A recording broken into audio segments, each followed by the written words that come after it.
English medium biology unit-wise lesson series. Here we are talking about biology lesson 4, plant form and function. Okay,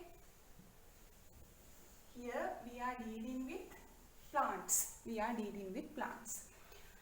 Okay, according to our subject categorization, lesson categorization of biology, the whole biology syllabus in both grade 12 and 13, we categorized into main 3 groups: zoology, botany and biology. Okay, for the better identification of each category, I gave some specific colors or color themes. Zoology, yellow color; botany, dark green color; biology, light green color. Okay, light green color. Anyway, we are in here botany part. Okay, botany part. The whole unit 4 and kingdom plantae of unit 3 we included to this botany part. Okay. As I previously mentioned, in here we are dealing with plants. Okay, plants, actually plant tissues. You know, a tissue is a collection of cells. Okay,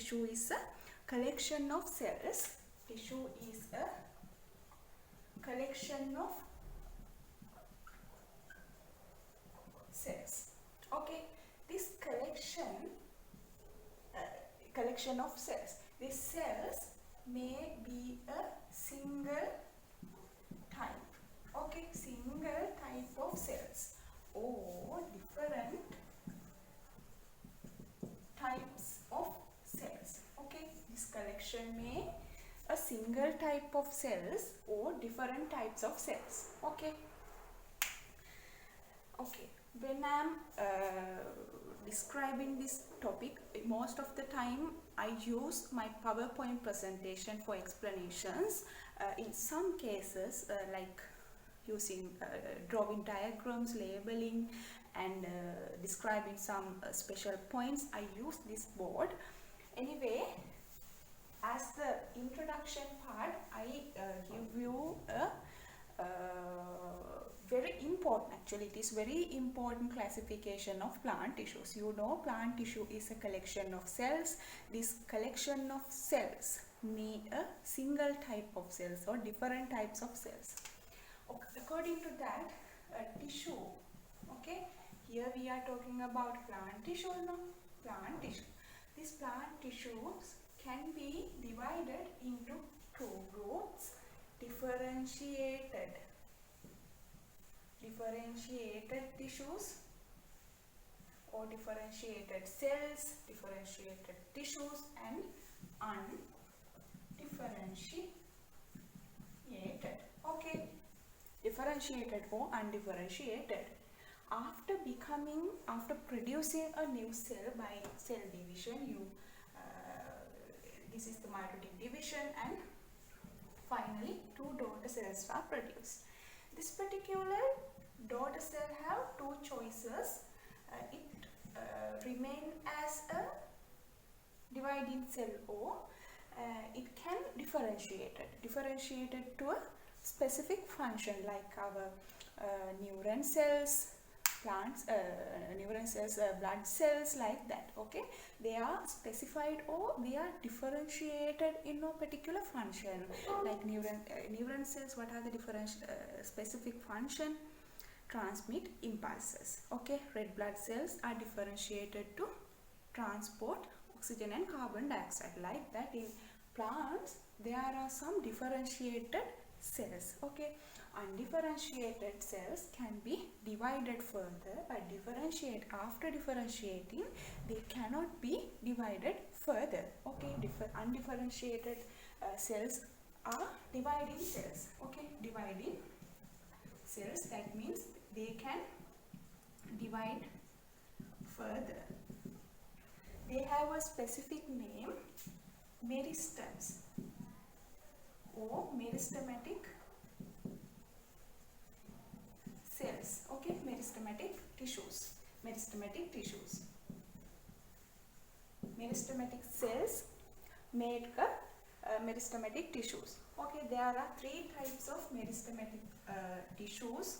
Meristematic cells, that means undifferentiated cells, apical meristem, lateral meristem and intercalary meristem. Okay, it is not intracalary, it should intercalary meristem. Intercalary meristem. Then differentiated in your lesson 4 we are dealing with three types of tissue systems in plants, like our digestive system, circulatory system, excretory system, reproductive system, like that.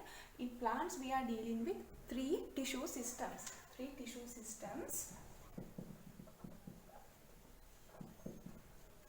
in plants. First one, ground tissue system. Second one, vascular tissue system.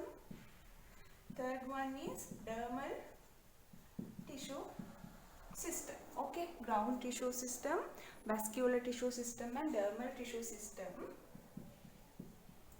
under these differentiated tissues. Okay.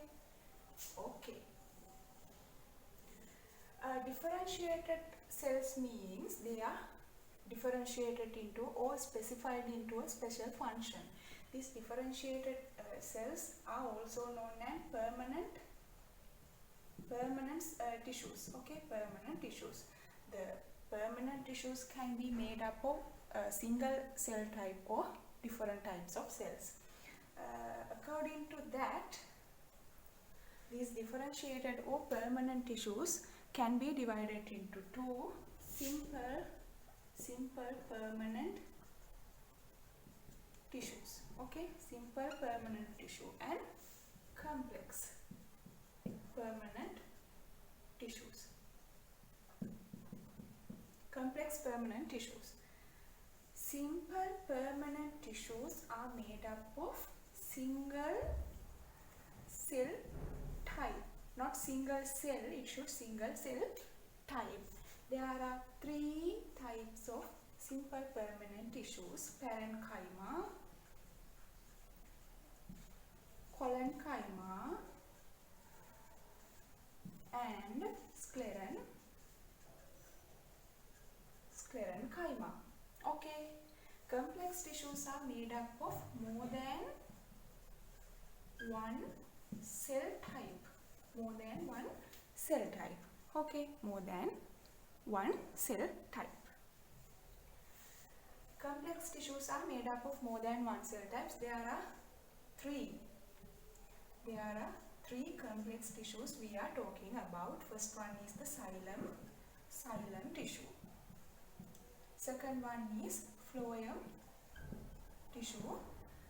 Third one is a special type of complex tissue, complex permanent tissue. It is epidermis. Epidermis is made up of more than one cell types. Okay, more than one cell types. Initially, I have mentioned the tissue. There are three types of tissues, plant tissue systems under differentiated tissues. Okay, how we can identify these three tissue systems under this classification. Parenchyma, collenchyma, sclerenchyma are included to the ground tissue system. Ground tissue system.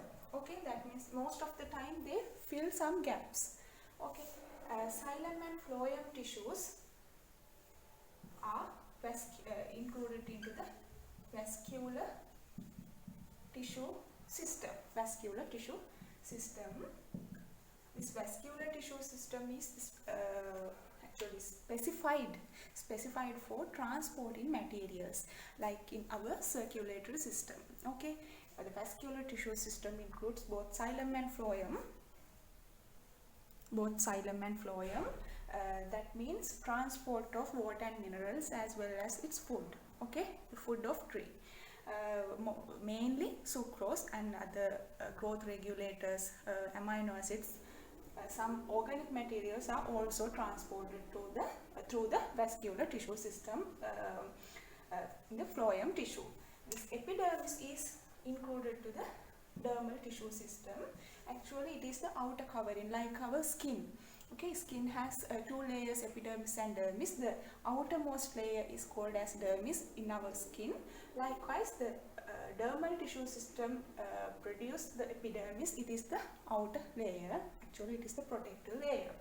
So, dermal tissue system. Okay, that's all about the plant tissue classification. You have to have a clear idea about this plant tissue classification in the whole unit.